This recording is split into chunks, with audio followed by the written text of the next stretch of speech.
What if I told you that in 1986 the world was brought to the brink of an invisible monster? This monster didn't roar or rampage through cities, but it was just as deadly, maybe even more so. It began in the heart of the Soviet Union, in a city called Pripyat, home to the Chernobyl nuclear power plant. At first, the world knew nothing of this lurking danger. The Soviet Union, in a desperate bid to maintain control, denied anything had gone wrong. But like all truths, it was impossible to keep the lid on. Gradually, the rest of the world began to sense that something disastrous had occurred. Radioactive particles were detected in countries far from the Soviet Union, sparking global concern. Chernobyl, once a name few outside the Soviet Union knew, was about to be etched into global memory. A name that would become synonymous with disaster was about to change the world's perception of nuclear energy forever.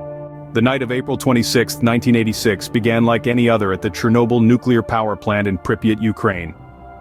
The day had been unexceptional, running through the regular rhythm of a power plant in operation.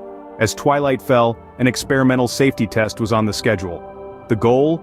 To see if the reactor's cooling pump system could still function using power generated from residual steam if the plant lost power. But the test was flawed from the outset, delayed from its initial afternoon slot to late night, due to high power demands from the grid.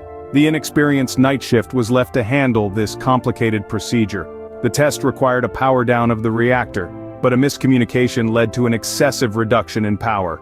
This caused instability in the reactor. In a desperate attempt to increase power, the operators removed too many control rods, a critical safety feature. The reactor's power level surged. The fuel rods overheated and began to rupture, releasing a torrent of nuclear energy. At 1:23 a.m., a thunderous explosion ripped through reactor number 4. The blast was so powerful it blew the 1,000-ton protective steel and concrete lid off the reactor, exposing a deadly cauldron of radioactive material.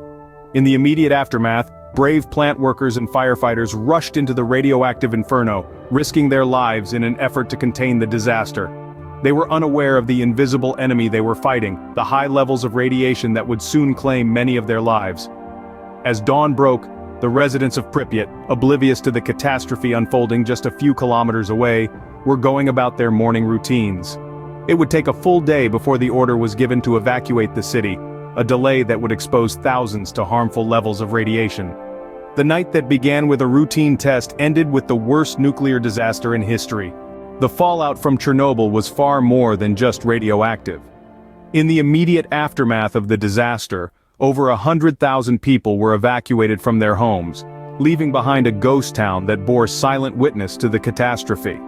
The city of Pripyat, once bustling with life, now stands as a haunting monument to the disaster.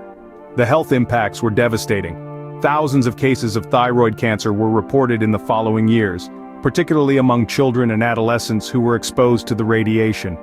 Even today, the full extent of the health effects is still being understood, as the invisible specter of radiation continues to cast a long shadow over those affected.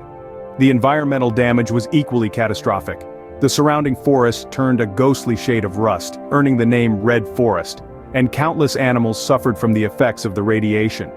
Despite this, nature has shown a remarkable resilience, with wildlife returning to the area and adapting in unexpected ways. Politically, the disaster triggered a seismic shift. The Soviet Union's initial attempts to downplay the disaster only served to fuel public outcry, both domestically and internationally. The lack of transparency and the subsequent fallout played a significant role in the dissolution of the Soviet Union, marking a turning point in history. Efforts to contain the disaster have been ongoing. A massive sarcophagus named the New Safe Confinement was constructed to encase the damaged reactor and prevent further release of radioactive materials. This colossal structure stands as a testament to human ingenuity in the face of disaster. The creation of the Chernobyl exclusion zone, a roughly 1,000 square mile area surrounding the plant, serves as a stark reminder of the event. This zone of alienation is largely uninhabited by humans, but paradoxically has become a refuge for wildlife, creating a strange post-apocalyptic wilderness. More than 3 decades later, Chernobyl is a chilling reminder of the potential dangers of nuclear energy when things go horribly wrong.